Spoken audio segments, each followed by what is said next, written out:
Everyone, welcome back to my channel guys. Study with Deepa Saini में आप सभी का स्वागत है। आज की इस वीडियो के अंदर हम करने जा रहे हैं थॉट ज्योग्राफी के क्वेश्चंस करेंगे। नियर अबाउट हम 60 क्वेश्चंस करेंगे आज की वीडियो में, जो कि आपकी थॉट ज्योग्राफी का इंपॉर्टेंट पार्ट होंगे। और भाई ये 60 क्वेश्चंस आपके लिए पीजीटी और नेट दोनों ही लेवल के लिए इंपॉर्टेंट रहेंगे। ठीक है, तो चलिए शुरू करते हैं। क्वेश्चन नंबर 1 इज, निम्न में से कौन सा एक सही सुमेलित नहीं है? नवाचार विसरण हैगरस्ट्रैंड, वृहद प्राकृतिक प्रदेशों की संकल्पना चोरले महोदय, स्थानिक विश्लेषण हैगेट महोदय का, और क्षेत्रीय विभेदीकरण हार्टसोन का। तो गाइस इसमें अगर हम देखें ना, तो आपके नवाचार विसरण स्ट्रैंड का ही था, स्थानिक विश्लेषण हैगेट महोदय ने किया था, क्षेत्रीय विभेदीकरण हार्टसोन ने किया था। और बड़े प्राकृतिक प्रदेशों की संकल्पना की बात कर ली तो चोरले महोदय ने नहीं की थी। ठीक है, तो यहाँ पर ऑप्शन नंबर बी जो होगा वो आपका गलत है। नेक्स्ट आता है क्वेश्चन नंबर 2, निम्न में से कौन सा एक सही सुमेलित नहीं है? Locational analysis in human geography P Haggett महोदय, मेंटल मैप्स स्मिथ महोदय, locational analysis in human geography P Haggett, बिल्कुल करेक्ट है ये। उसके बाद ह्यूमनिस्टिक जो ज्योग्राफी थी वो डेविड ले और सैम्यूलिनसन की थी, और the makers of modern geography थी वो डिंकिंसन की थी। तो मेंटल जो मैप्स थे ये आपका स्मिथ वाला, ये सुमेलित नहीं है। ठीक है, मेंटल मैप स्मिथ का नहीं था, ध्यान रखना। नेक्स्ट आता है क्वेश्चन नंबर 3, निम्न कथनों में से कौन सा कथन सत्य है? ज्योग्राफी शब्द का सबसे पहले यूज टोलेमी महोदय ने किया, बिल्कुल गलत भाई। ज्योग्राफी का तो आपका सबसे पहले यूज इरेटासथनीज महोदय ने किया था, है ना। कोसमोस के लेखक रीटर थे, रोंग है ये भी। कोसमोस के राइटर कौन थे? हम्बोल्ट। कोसमोस के राइटर कौन थे? हम्बोल्ट महोदय थे। रेडजेल ने जीव संस्कृति की संकल्पना का प्रतिपादन किया था, बिल्कुल गलत। जीव संस्कृति की संकल्पना नियर अबाउट आपकी डार्विन या डेविस, इसमें डार्विन ने दी थी। और रिस्टोफेन चीन पर अपने उत्कृष्ट ग्रंथ के लिए प्रसिद्ध है, ये करेक्ट है। जो रिस्टोफेन थे इन्होंने चीन पर अपने ग्रंथ था इनका, उसके लिए काफ़ी फेमस हुए थे। तो यहाँ पर हमारा डी ऑप्शन हो जाएगा। नेक्स्ट आता है क्वेश्चन नंबर 4, प्रकृति और मानव के मध्य संबंधों को समझाते हुए ब्लास महोदय ने फ्रांस की जिस प्रादेशिक संकल्पना की परंपरा का उदाहरण दिया वो क्या है? तो भाई ब्लास महोदय के ना पेज, इन्होंने जो एक प्रादेशिक संकल्पना दी थी ना, यानी प्रदेश को क्या माना था? एक पेज माना था। ठीक है, PAYS, इंग्लिश में ऐसे लिखते पेज, इसे पेज कहा गया था। ठीक है, एक प्राकृतिक संकल्पना की परंपरा का उदाहरण इन्होंने दिया था, तो ब्लास महोदय ने दिया था, और ये फ्रांस की प्रादेशिक संकल्पना से रिलेटेड था। नेक्स्ट आता है क्वेश्चन नंबर 5, कौन सा एक सही सुमेलित नहीं है? भाई जो ब्रुन्स था, जीन ब्रुन्स, वो फ्रांस का था, बिल्कुल करेक्ट। जीन ब्रुन्स आपका फ्रांस का था। हार्टसन USA का था। स्टाम्प इंग्लैंड का था। हर्बर्टसन जर्मनी का नहीं था, ये भी आई थिंक अमेरिका का था, या हर्बर्टसन आपका जर्मनी का नहीं था, कंफर्म ये जर्मनी का नहीं था। नेक्स्ट आता है क्वेश्चन नंबर 6, उस भूगोलवेता का नाम बताइए जिसने मिस्र को नील नदी का वरदान, बहुत इंपॉर्टेंट क्वेश्चन, हेरोडोटस महोदय थे, जिन्होंने हिस्ट्री ऑफ हेरोडोटस जो थे इन्होंने ही मिस्र को नील नदी का वरदान कहा था। नील नदी जो कि मिस्र से बहती है, तो नील नदी का वरदान किसने कहा था? हेरोडोटस ने। नेक्स्ट आता है क्वेश्चन नंबर 7, निम्नलिखित भूगोलवेताओं का निम्न में से कौन सा सही तैथिक क्रम है? तो भाई आपको बताना कौन सा क्रम बिल्कुल ठीक है, यानी कौन पहले आया कौन बाद में आया। तो इन चारों में से बात करें तो सबसे पहले आए थे कांट महोदय, और कांट फिर इसके साथ लगते आए थे हम्बोल्ट। कांट और हम्बोल्ट, ठीक है, पहले कांट, एम्यूलियन कांट, फिर हम्बोल्ट महोदय। उसके बाद आए भाई कार्ले रीटर। हम्बोल्ट और रीटर समकालीन थे, हाँ हम्बोल्ट और रीटर समकालीन थे, कांट नहीं थे। ठीक है, फिर कांट के बाद आया था रेडजेल। तो ये रहेगा सीक्वेंस 2 1 4 3। नेक्स्ट आता है, निम्न में से कौन ज्योग्राफिया जेनेरेलिस, ये एक बुक थी और फेमस बुक थी वारेनियस की। वर्नार्ड वारेनियस ये एक ऐसी पर्सनैलिटी थी जिसने गाइस भूगोल को 2 भागों में बांटा। ठीक है, तो वर्नहार्ड वारेनियस, ज्योग्राफिया जेनेरेलिस, ठीक है, याद रखना, इस पुस्तक के ये राइटर थे। नेक्स्ट आता है क्वेश्चन नंबर 9, भूगोल में व्यवहारिक उपागम के सूत्रपात का श्रेय किसे जाता है? तो व्यवहारिक उपागम की बात करें तो लाने वाले व्यवहारवादी, भूगोल में व्यवहारवादी बिहेवियरलिज्म को लाने वाले कौन थे? किर्क आएगा या किर्क महोदय थे गाइस, विलियम किर्क महोदय थे भूगोल के अंदर व्यवहारिक उपागम या बिहेवियरलिज्म को लाने वाले।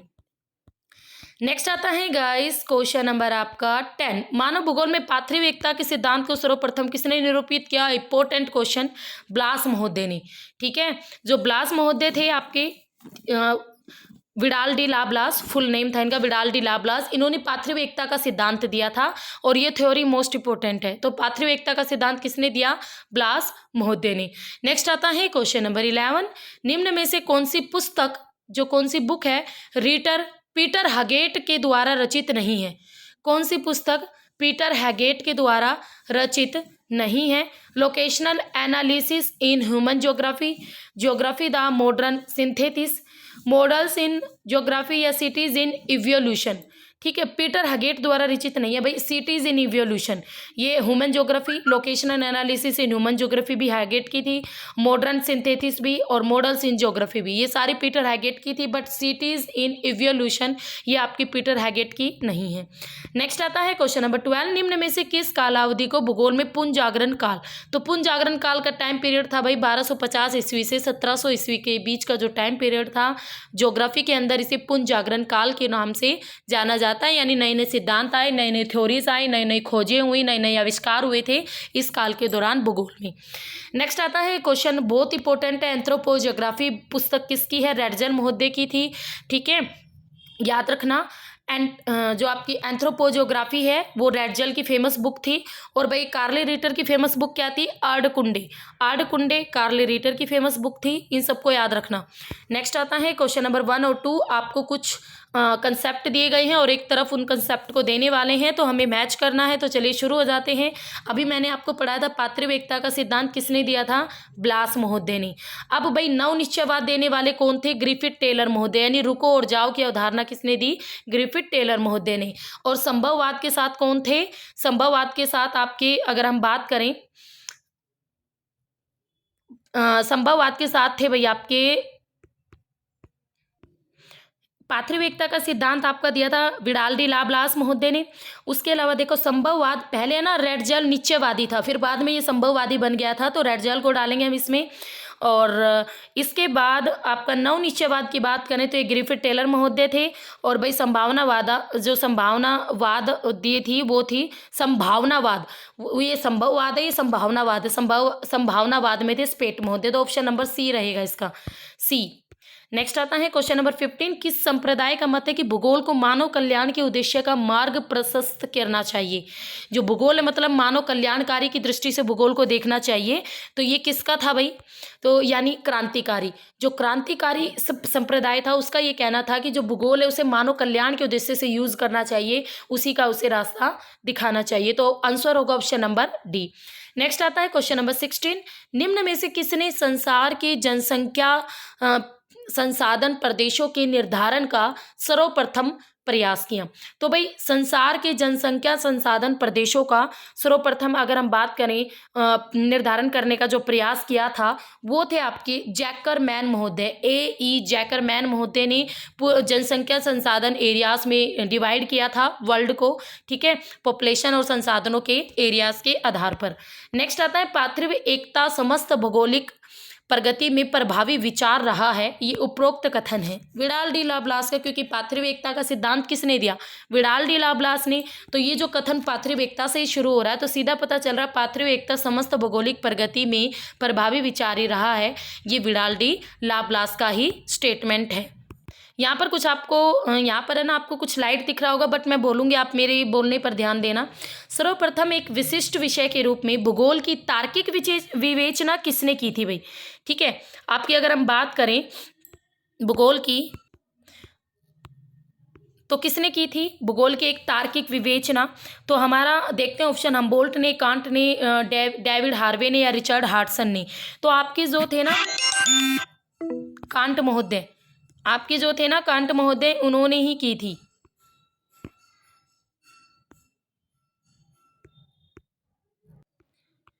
तो भाई भूगोल की अगर तार्किक विवेचना की बात करें तो हमारा राइट आंसर रहेगा कांट महोदय ने। तो एक विशिष्ट विषय के रूप में भूगोल की तार्किक विवेचना किसने की थी? कांट महोदय ने। नेक्स्ट आता है क्वेश्चन नंबर 19।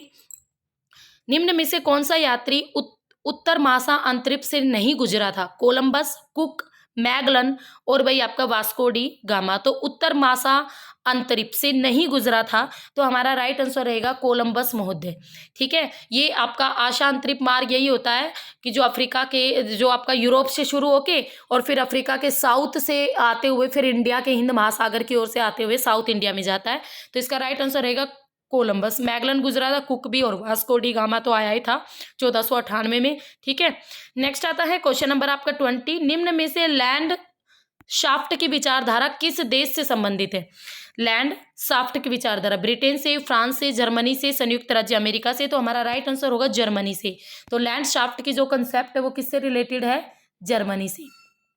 नेक्स्ट आता है क्वेश्चन नंबर 21। क्षेत्रीय विभेदशीलता की संकल्पना को प्रतिपादित किया था अल्फ्रेड हैटनर ने, कार्ल सावर ने, रिच्टोफेन ने या हार्टशोन ने? तो राइट आंसर रहेगा हार्टशोन ने महोदय ने क्षेत्रीय विभेदशीलता की संकल्पना को प्रतिपादित किया था। तो राइट आंसर रहेगा हार्टशोन। ठीक है, कार्ल सावर महोदय ने ना सांस्कृतिक दृश्य प्रदेशों में ज्यादा काम किया था। ठीक है, याद रखना सांस्कृतिक दृश्य शब्द, देखो सांस्कृतिक दृश्य शब्द जहां पर भी देखने को मिल जाए आंसर डालोगे सीधा कार्ल सावर। नेक्स्ट आता है आपका क्वेश्चन नंबर 22। निम्न में से कौन सही सुमेलित नहीं है? एंथ्रोपोजोग्राफी रैटजेल महोदय, बिल्कुल करेक्ट भाई। प्रॉब्लम इन ह्यूमन ज्योग्राफी डिमांजिया की थी। Influences of human geographic environment sample की है। एनालिटिकल ह्यूमन ज्योग्राफी ये पी हैगेट की नहीं है। तो यही हमारा जो आंसर है वो रॉन्ग है। तो हमारा ऑप्शन होगा ऑप्शन नंबर डी। नेक्स्ट आता है क्वेश्चन नंबर 23। जो भाई आपका उच्चावच और जलवायु है, इसमें सर्वप्रथम अंतर संबंध किसने स्थापित किया था? तो हम्बोल्ट महोदय ने। हम्बोल्ट महोदय ने ये चीज़ साबित की थी कि जो आपके ऊंचे ऊंचे उच्चावच यानी पर्वत पहाड़ है, और जैसे आप पर्वतों पर ऊंचाई पर जाते हो तो जो जलवायु है, जो टेम्परेचर है, उसमें विभिन्नता देखने को मिलती है। तो इन सब चीज़ों को किसने साबित किया था? किसने? सर्वप्रथम सबसे पहले हम्बोल्ट महोदय ने। नेक्स्ट आता है क्वेश्चन नंबर 24। स्थान, कार्य और समाज में घनिष्ठ संबंध की संकल्पना किसने प्रस्तुत की थी? फ्रेडरिक रैटजेल ने, ब्लास ने, पैट्रिक गिडिग्स ने या फिर बैरोज महोदय ने? तो भाई जो अगर हम बात करें कार्य और समाज, स्थान, कार्य और समाज, इन तीनों में घनिष्ठ संबंध की जो संकल्पना प्रस्तुत की थी वो किसने की थी? तो हमारा राइट आंसर होगा बैरोज महोदय ने। किसने की थी? बैरोज महोदय ने। नेक्स्ट आता है क्वेश्चन नंबर 25। कहीं कोई अनिवार्य नहीं, सर्वत्र संभावनाएं हैं, ये कथन किसका है? तो भाई ये फेमस कथन है फैब्रे महोदय का। ठीक है, विलियम फैब्रे महोदय का है ये फेमस कथन। एल फैब्रे महोदय ये क्या कहता है? कहीं कोई अनिवार्य नहीं है, सर्वत्र आपकी संभावनाएं हैं। एल फैब्रे। नेक्स्ट आता है क्वेश्चन नंबर आपका 26। चीन के उच्चावच का विशद अध्ययन किया था। चीन के उच्चावच का विशद अध्ययन किसने किया था? ये हमारा तो अभी जीन ब्रुन्स ने, रिच्टोफेन ने, रैटजेल ने, ब्लास ने। मैंने अभी आपको बताया कि रिच्टोफेन ने चीन में अपने उत्कृष्ट कार्यों के लिए भूगोल के अंदर फेमस था। तो राइट आंसर रहेगा रिच्टोफेन। क्या रहेगा? रिच्टोफेन। तो चीन का आपसे कुछ भी पूछे भाई, उच्चावच या और भी अन्य कोई स्ट्रक्चर पूछे, तो आप ऑप्शन में रिच्टोफेन ही आंसर करोगे। ठीक है, नेक्स्ट आता है क्वेश्चन नंबर 27। निम्नलिखित समूह में से कौन सा संभववाद का प्रतिनिधित्व करता है? तो भाई संभववाद का प्रतिनिधित्व कौन करता है? Huntington, P Blache, Jean Brunhes. P Blache, Jean Brunhes, I Bowman. तो देखो जो आपकी पी ब्लास, जी ब्रून यानी Vidal de la Blache, Jean Brunhes और आई बोमेन जो महोदय थे वो संभववादी थे। वो संभववाद के अनुसार थे। संभववाद क्या था? संभववाद आपका यानी पॉसिबिलिज्म कि भाई मनुष्य और प्रकृति दोनों में अगर हम बात करें तो मनुष्य हावी पड़ता है नेचर के ऊपर। ठीक है, तो राइट आंसर रहेगा ऑप्शन नंबर बी। नेक्स्ट आता है क्वेश्चन नंबर आपका 28। वह सिद्धांत जो प्राकृतिक वातावरण का मानव के ऊपर प्रभाव को सर्वोपरि माना गया है। तो कौन सा सिद्धांत है कि प्राकृतिक वातावरण का मानव के ऊपर प्रभाव सर्वोपरि दिखाया गया है? तो देखो किसको हैवी दिखाया गया है इसमें? नेचर को। तो आंसर क्या रहेगा? ये निर्यातवाद गलत लिख रखा था, नियतिवाद आएगा। देखो नियतिवाद में आपकी नेचर हावी, संभववाद में मनुष्य हावी, नवनिश्चयवाद में दोनों इक्वल, दोनों एक दूसरे की। ठीक है, इन सबको ध्यान रखना। नेक्स्ट आता है क्वेश्चन नंबर 29। रिचर्ड पिट का संबंध निम्न में से किस पैराडाइम से है? तो रिचर्ड जो पिट थे वो किससे संबंधित है? क्षेत्रीय विभाजन से, स्थानिक संगठन से, क्रांतिकारी भूगोल से, व्यवहारात्मक भूगोल से। तो जो रिचर्ड पिट थे वो क्रांतिकारी भूगोल से रिलेटेड थे। किससे थे? क्रांतिकारी भूगोल से। नेक्स्ट आता है भाई क्वेश्चन नंबर 30। सोफर ने भूगोल में विशिष्टवाद का जनक किसे माना है? सोफर महोदय ने भूगोल में विशिष्टवाद का जनक किसे माना? हम्बोल्ट को, कांट को, रिटर को, ब्लास को। तो राइट आंसर रहेगा कांट महोदय को। जो सोफर महोदय थे भूगोल में विशिष्टवाद का जनक कांट महोदय को मानते हैं, तो आंसर इज कांट। नेक्स्ट आता है question number 31, nature of geography पुस्तक के लेखक बताइए। तो भाई नेचर ऑफ ज्योग्राफी पुस्तक के लेखक डेविस, हैटनर, रिचर्ड पिट, हार्टसन महोदय थे नेचर ऑफ ज्योग्राफी के राइटर। नेचर ऑफ ज्योग्राफी किसकी बुक थी? हार्टसन महोदय की।